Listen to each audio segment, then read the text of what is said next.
Nah, salah satu cara kita yang paling mudah mengatasi mah tumornya atau kankernya, ya, insya Allah akan hilang dengan sendirinya.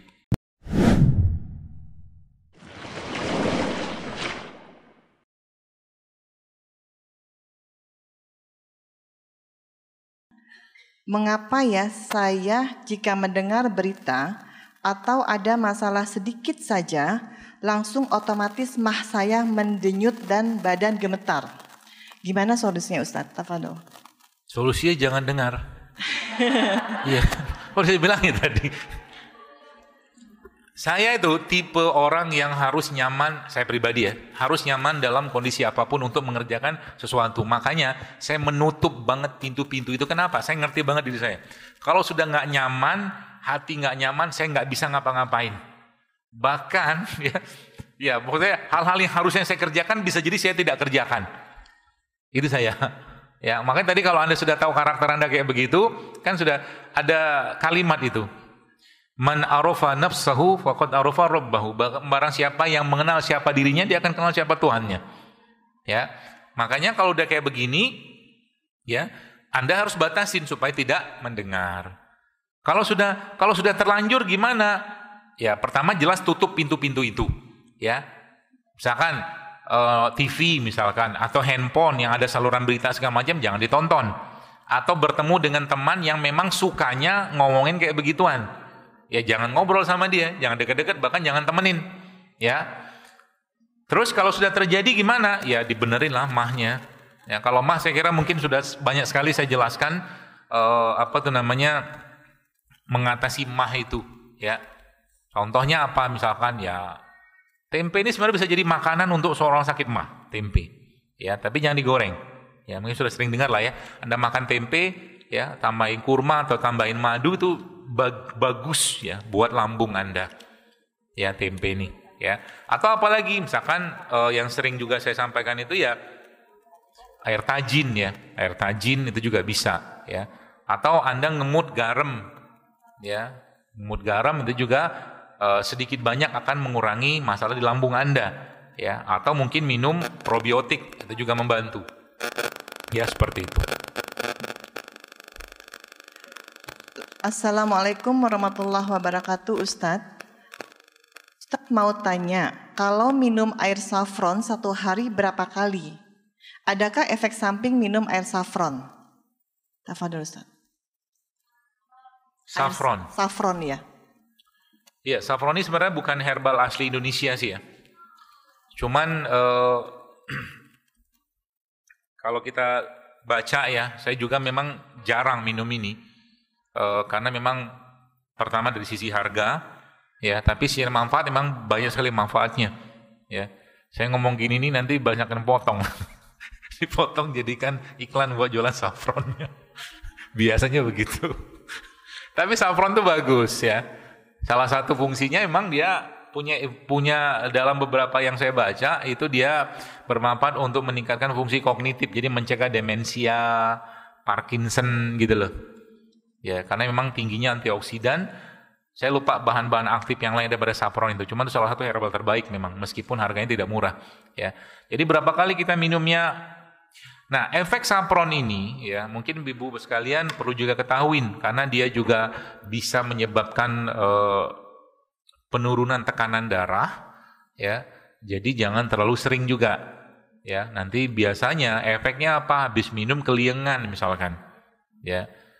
Kalau sudah kayak begini gimana? Ya jangan langsung diatasin keliengannya dulu. Contoh mungkin Anda minum air madu yang ditambahkan dengan garam itu juga bagus tuh. Ya. Jadi berapa kali sehari? Setahu saya mungkin sepengalaman saya dalam urusan herbal kayak begini ya 1 kali 2 kali itu cukup sehari. Ya dengan berapa lembar kan lembar deh. Paling 2 lembar 3 lembar jangan banyak-banyak. Ya. Kalau saffronnya bagus biasanya tuh cepat sekali, bukan cepat, warnanya tuh bagus banget tuh, ya. Kalau enggak, ibu-ibu yang mau dapatin serat juga, kan saffron ini juga sumber serat. Nah itu nanti nasinya dikasih saffron, atau nanti itunya. Jadi kalau kan nasi kuning itu kan pakai kunyit, Nah saffron itu juga nanti bisa Anda pakai untuk nanak nasi sehingga nasi jadi kuning. Bagus tuh. Maka kalau Anda lihat di nasi-nasi Arab itu kan dia kasih saffron kan? Nah itu. Jadi juga dia bagus buat serat sebenarnya. Ya cuman tadi kalau terlalu banyak bikin terharu. Ya karena mahal. Sedih gitu. Sekilonya saffron yang benar itu bisa 11.000 US. Sekilo. Kalau 11.000 tuh mungkin sekarang hampir 140 juta kali. 11.000. Ya. Saffron yang bagus di mana? Saya nggak tahu, tapi kabar-kabarnya daerah Iran gitu kabarnya. Wallahu alam. Lanjut Ustaz. Assalamualaikum. Anak saya 16 tahun divonis NF1 ya. Di tubuhnya selain ada spot-spot coklat, ada tumbuh beberapa benjolan di bawah kulit. Benjolan lemak ini ada yang membesar. Apakah ada ramuan tradisional yang bisa menekan tumbuhnya benjolan-benjolan ini? Dan apa dietnya? Sekarang ada di lengan, dada, kepala. Kelainan karena ada penyimpangan kromosom. Fadal. Nanti saya minta nomornya ibunya itu aja. Nanti panitianya kirim. Jangan sekarang, nanti aja. Iya. Jangan sekarang. Karena mungkin harus banyak yang digali itu. RF itu renal failure mungkin ya. Saya nggak tahu singkatnya. Kelainan kromosom di sini sih tulisnya penyimpangan kromosom. Lanjut Ustaz. Kemarin tuh sebentar. Beberapa waktu lalu lah ada case ibu-ibu yang bawa anaknya umur 1 tahun apa 2 tahun gitu. Lalu kelainannya itu kelainan jantung, katup jantungnya bermasalah. Usut punya usut, periksa punya periksa, ya, periksa di kita ya, bukan di sana. Ya, kesimpulannya memang ada masalah pada saat anak ini dalam kandungan. Ya. Apa masalahnya? Suaminya mau anaknya apapun nanti laki perempuan nggak masalah. Istrinya pengen anak cowok. Ya. Nah, perasaan-perasaan seperti ini ternyata berefek dan itu bisa dilacak, dideteksi. Bisa. Ya. Dilihat di ibu atau bapak itu bisa. Ya. Dengan pemeriksaan kita. Jadi terus solusinya gimana? Kan kalau solusinya di dunia pengobatan modern ya tentunya operasi kan. Ya. Kalau solusi ini gimana? Kalau sudah perasaan kayak begitu terlalu berlebihan, ya bisa jadi akan ada semacam kekosongan, kekurangan perhatian kasih sayang atau perasaan dari sang ibu kepada anak. Ya. Maka waktu itu disarankan kepada ibu itu, ibu sering-seringlah peluk anak ini dan minta maaf kepada dia. Emang dia paham? Enggak, dia tidak paham. Secara bahasa kita, cuman bahasa hatinya kita minta maaf, ya ibu tadi sering-sering dipeluk supaya bakterinya itu ketemu lagi. Bakteri ibu sama anak itu ketemu, ya baru nanti dikasih herbal ini segala macam. Begitu. Kelainan kromosom seperti ini atau mungkin kelainan seperti ini juga mungkin bisa jadi ada kaitannya dengan itu. Waktu masa dia masih kecil mungkin. Ini anak dugaan kan. Sebagaimana ada kisah juga tuh. Kisah ini bukan kisah fiktif ya, tapi kisah pasien, kisah beneran. Ya. Seorang anak umurnya 16 tahun. Ya, dia kena tumor mediastinum. Itu termasuk tumor langka dan tumor cukup berat juga ya. Dan ternyata ketika belum digali dalam tapi sedikit sudah mulai teranu bahwa orang tuanya terlalu memaksakan dia. Akhirnya dia mengikuti kehendak orang tuanya tapi dianya nggak mau. Ya. Sehingga akhirnya jiwanya berontak tapi nggak bisa ngomong, raganya melakukan perintah yang sebenarnya nggak sesuai dengan keinginan dia. Maka jadi orang tua jangan maksain ke anak apapun. Dia mau sekolah di mana, fasilitasi aja. Jangan dipaksain. Karena kalau dia nggak mau atau mungkin dia tetap kerjakan dalam kondisi dia tidak terima itu, konsekuensinya berat, bahkan bisa sampai ke kanker. Serius. Ya. Seperti itu. Assalamualaikum Ustadz, apakah penyakit turunan itu juga berasal dari hati? Kapan kita memutuskan berobat ke dokter karena tubuh punya kemampuan menyembuhkan juga kah? Apa beda sugesti dengan yakin penyembuh adalah Allah? Ya, saya kira mungkin tadi sudah saya jelaskan ya tentang hati itu kayak apa efeknya. Ya memang dia amat sangat erat kaitannya dengan hati. Ya, Anda nggak percaya begini? Ini ada satu kisah lagi. Ada anak-anak mungkin usia berapa ya? SMA atau berapa saya lupa itu. Jadi anak ini makannya sehat, ya. Pokoknya makanan minumnya sehat, prestasinya luar biasa. Tapi kerjaannya kalau sudah di dalam kamar dia melukai dirinya sendiri. Itu apa coba? Kan bukan penyakit itu. Ya. Tapi mungkin bisa jadi kurang dialog, kurang kasih sayang dengan orang tuanya, atau mungkin kurang ngobrol juga bisa. Karena anak-anak pada umur tertentu bisa jadi bukan doktrin, tapi dialog. Butuhnya dialog, jadi diajak ngobrol. Ya, seperti itu. Jadi hati itu ya kunci semuanya, maka sesuai dengan hadis tadi sebenarnya. Jadi setiap organ tubuh kita ini punya emosi, itu yang saya pahami. Ya, makanya pengendalinya dia, si hati itu. Heart, gitu kan. Kalau dia bagus ya tentara semua ikut-ikutan bagus, ya. Tapi kalau dia sudah bermasalah, tentara pun ikut bermasalah. Ya, jadi penyakit sampai ke autoimun pun itu akan ada kaitannya dengan ini, autoimun. Ya.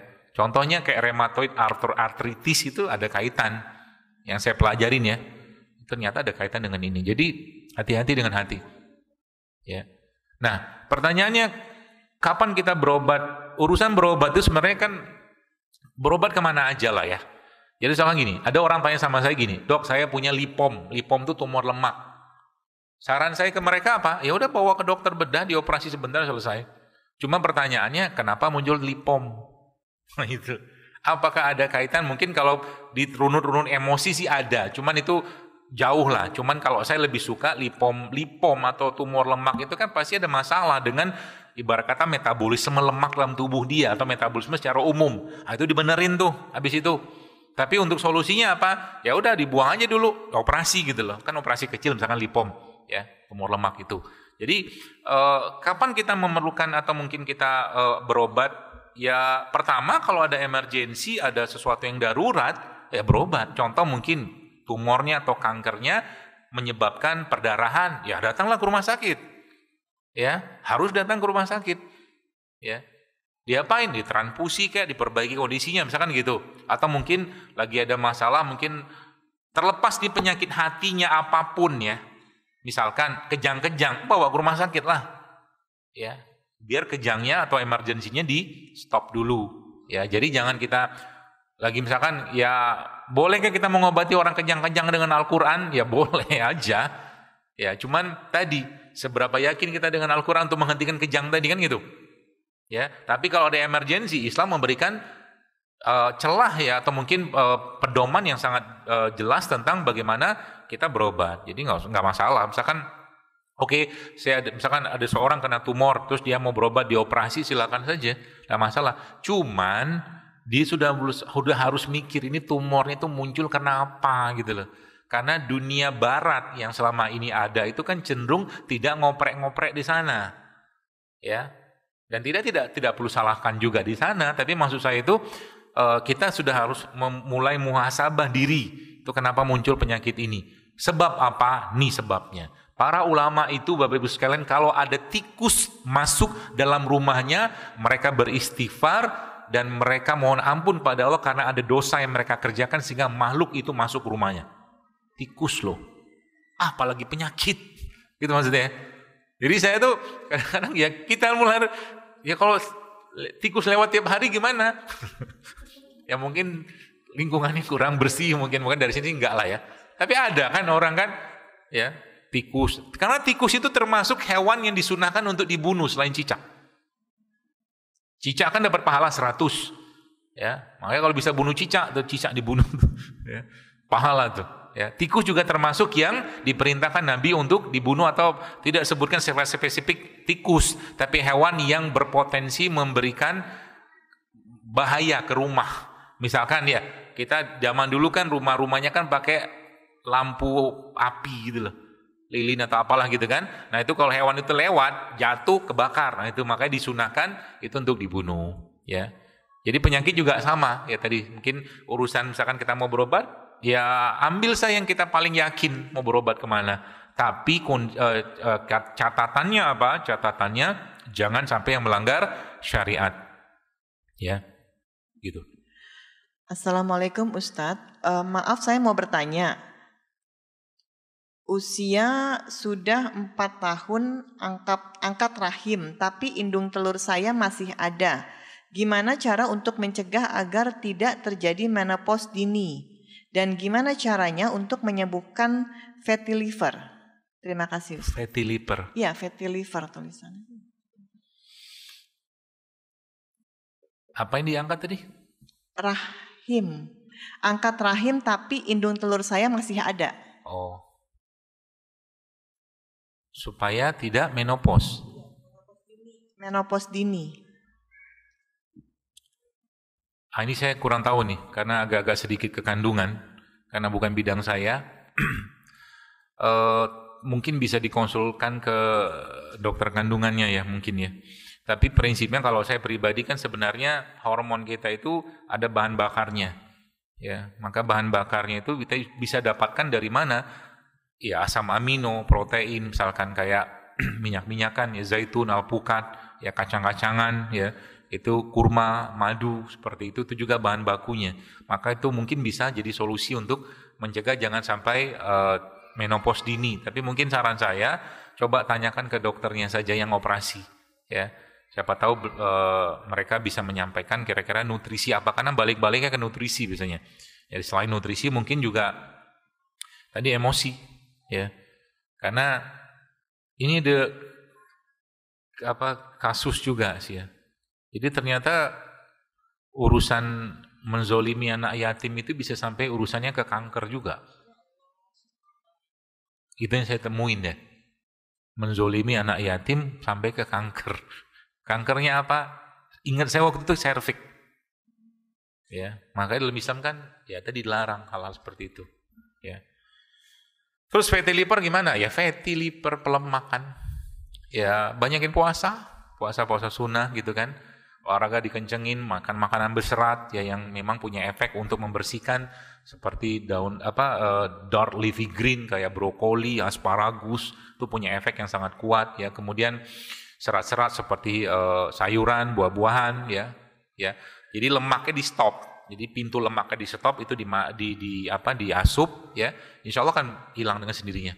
Ya, termasuk berbekam juga itu sangat baik untuk membersihkan fatty liver. Fatty liver itu kan penumpukan lemak di liver. Penyebabnya kira-kira apa?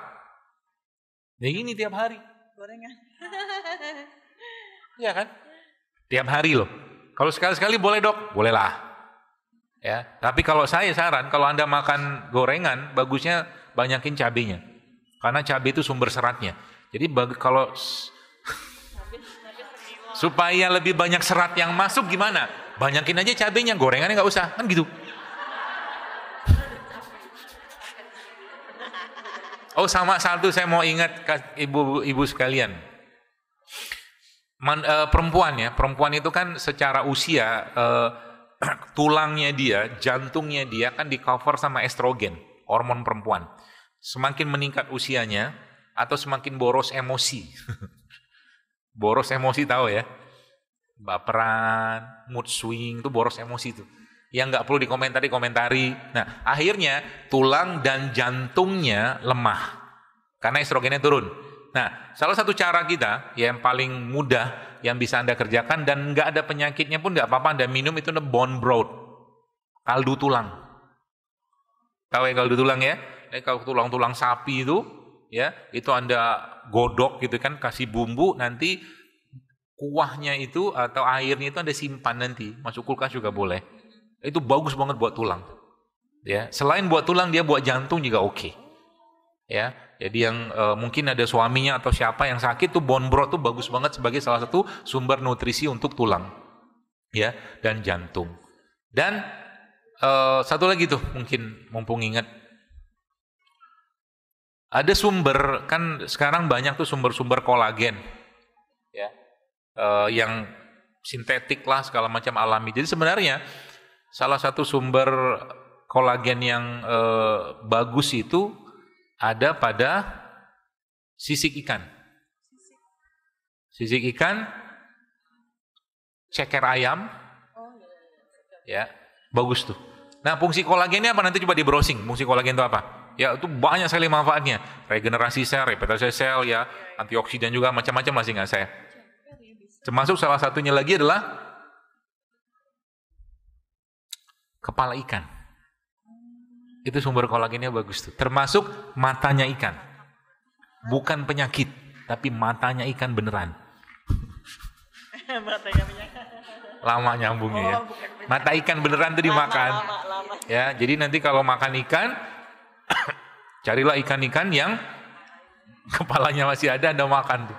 Bagus. Jadi nanti kalau Anda mau bikin bisnis ya, namanya mie ayam glowing.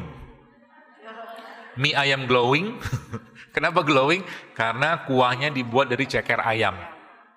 Ini kan kolagen kan? Tapi jangan tunjukin. Nanti mie-nya dari sorghum. Ya, atau dari tepung non gluten misalkan. Sayurnya nanti dari sayur sehat. Ya, dari kebun sehat misalkan gitu kan. Ya, lalu nanti pokoknya semua sehat. Jadi makan itu tuh memberikan efek fungsional ke badan.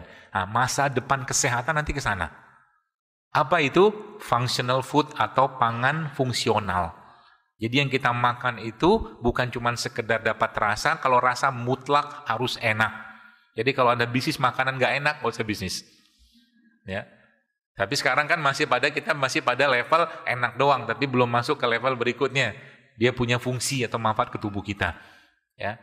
Jadi dengan itu nanti makanan yang kita makan tiap hari itu punya efek atau manfaat secara kesehatan, bukan cuma sekedar dimakan karena rasanya. Terakhir mungkin? Oke, terakhir.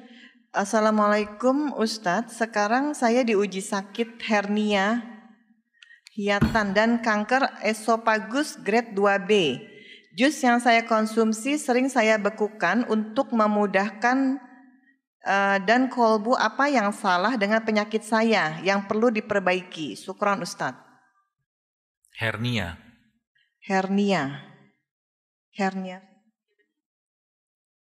hiatan dan kanker esofagus grade 2B. Hernia tahu ya. Hernia itu masuknya bagian usus ya ke dalam satu lokus tuh kayak lubang, jadi jepit situ dia, itu hernia tuh. Ya kalau di medis solusinya kan dioperasi, ya. Tapi kalau khususnya kalau sudah emergency, ya sakit banget, nyeri banget, biasanya dioperasi, ya. Kalau tanya penyebabnya apa, lupa saya, banyak itu penyebabnya, tapi saya nggak ingat semua. Terus ini kan beda penyakit ya, satunya hernia, satunya kanker. Kalau yang saya tahu, hernia itu kalau Anda bisa ketemu dengan ahli pijit yang benar, itu bisa dibenerin. Ahli pijit yang benar. Ya, yang dia tahu lokasi tubuh, itu insya Allah membantu. Ya. Ini untuk hernianya dulu. Kemudian yang kedua apa? Karena dulu saya pernah belajar, orang tapi udah meninggal Bapak itu tinggalnya di Pemalang. Ya, Pak siapa gitu. Nah, dia ini sering jadi rujukan bidan-bidan sama dokter kandungan kalau ada kasus bayi lintang apa sungsang gitu. Dia pijit balik Pak. Gitu. Canggih ilmunya. Saya pernah belajar itu. Emang rujukan untuk membalikan itu. Jadi sebenarnya tubuh itu lagi-lagi kalau benar tarikannya dia bisa kembali itu. Ya. Nah, termasuk hernia ini, termasuk juga akupuntur. Ya, akupuntur itu karena urusan sama meridian atau jalur, ya. Kalau yang ngerti jalurnya itu bisa dibenerin. Ya, bisa dibenerin untuk nanti dikembalikan keseimbangan, karena biasanya kan dia tuh kalau di akupuntur ya, dia tersumbat, stagnansi, ya kurang energi gitu-gitulah. Ya, nanti mungkin bisa tanya ke ahli akupunturnya. Nah, kalau esofagus Ini kan kanker, ya, kanker esofagus ya. Maka terapinya ya harus balik ke terapi kanker itu sendiri. Ya, tadi mungkin saya dari awal sudah saya jelaskan bahwa penyakit itu adalah teguran. Maka mulailah dari bertaubat dulu, minta ampun sama Allah. Ya, dengan cara apa? Sholat 2 rakaat, sholat sunnah, ya, sholat taubat mungkin bahasa kita ya. Mohon ampun ya Allah jika ada. Jadi kita harus benar-benar tumpahkan perasaan kepada Allah, karena penyakit itu biangnya kan kita sendiri sebenarnya. Ya, atau mungkin asal dari kita. Karena ulahnya kita. Ulah apa? Ulah mungkin secara fisik atau ulah secara emosi. Gitu loh. Maka kita minta ampun atas kesalahan itu sehingga nanti Allah kasih petunjuk. Nah, obatnya apa? Banyak. Jadi kalau mungkin untuk kanker-kanker itu terlalu banyak ya kalau mau disebutin ya. Herbal-herbal yang bisa digunakan. Contoh mungkin dulu saya sering pakai itu tulang rawan ikan hiu. Tulang rawan ikan hiu itu atau shark cartilage itu punya efek memang menghambat pertumbuhan sel kanker. Itu ada risetnya. Ya.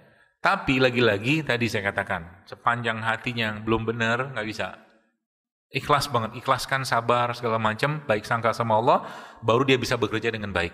Ya, itu yang pertama. Lalu tadi mungkin jus-jus tadi mungkin dalam kondisi mungkin susah menelan atau mengunyah, ya tidak apa-apa, silakan aja teruskan. Ya, mungkin jenis-jenis jus yang memang sifatnya punya sifat antioksidan yang tinggi. Ya, brokoli mungkin salah satunya, atau mungkin sayuran-sayuran hijau seperti pokcoy gitu, itu juga bisa. Ya, tambah-tambah beberapa herbal lain seperti apa? Saya pernah tulis, mungkin udah lama itu ya. Resep ini, produk jadiannya ada. Kalau ibu-ibu, bapak sekalian lihat, itu isinya tuh kunyit sama meniran. Ya, kunyit sama meniran. Itu termasuk anti kanker yang biasa saya sering berikan ya kepada orang-orang yang kena kanker. Karena kalau sudah kanker, maka harus ada herbal yang sifatnya menghentikan itu. Menghentikan pertumbuhan anti kanker, atau mungkin bahasa itu anti angiogenesisnya. Ya, itu. Atau mungkin yang dulu pernah saya sampaikan juga itu habatus sauda, ya, habatus sauda yang dicampur sama bonggol nanas, ya, itu juga termasuk anti peradangan, ya.